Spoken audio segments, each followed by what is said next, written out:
అణగారిన వర్గాలకు అండగా ఉండటమే తమ ప్రభుత్వ లక్ష్యమని ముఖ్యమంత్రి చంద్రబాబు అన్నారు.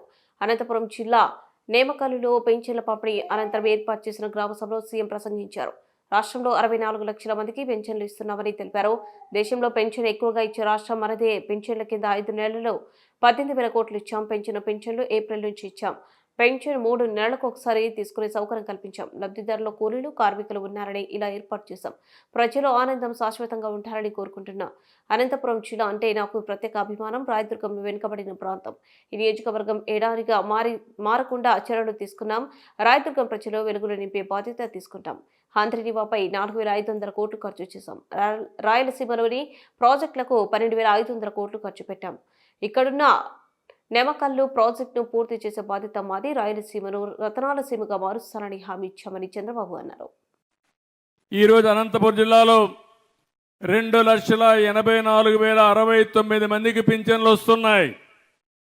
బొమ్మన్హల్లో 6,449 మందికి 2,82,00,000 ఇస్తున్నాం.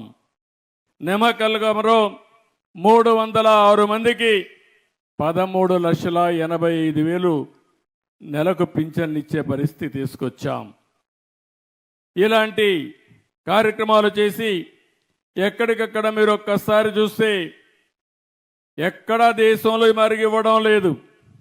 దగ్గర 4,000, 6,000, 10,000, 15,000 రూపాయలు వాళ్ళకుండే సమస్యను బట్టి పేదవాళ్లకు సహాయం చేసే ప్రభుత్వం ఈ ఎన్డీఏ ప్రభుత్వం అని చెప్పి కూడా నేను మీకు తెలియజేస్తున్నా.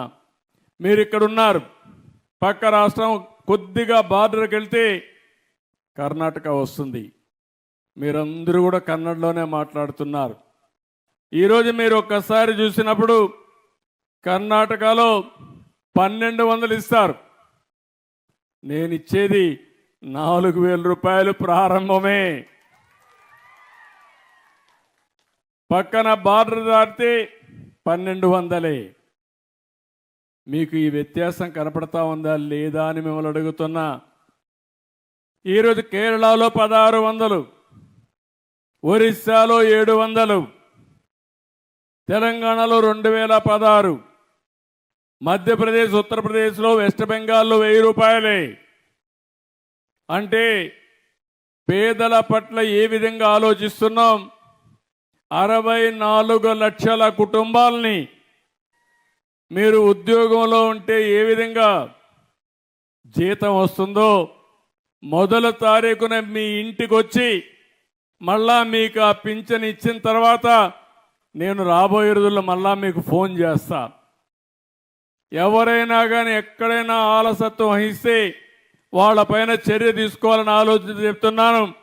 నేను ఒక పవిత్రమైన భావంతో, పవిత్రమైన ఉద్దేశంతో మీకు పింఛన్ ఇచ్చినప్పుడు దాన్ని సక్రమంగా మీకు అందజేసి మీకు న్యాయం చేసే బాధ్యత ఈ అధికార యంత్రాంగానికి అప్పచెప్పానని చెప్పి కూడా నేను మీకు తెలియజేస్తున్నా.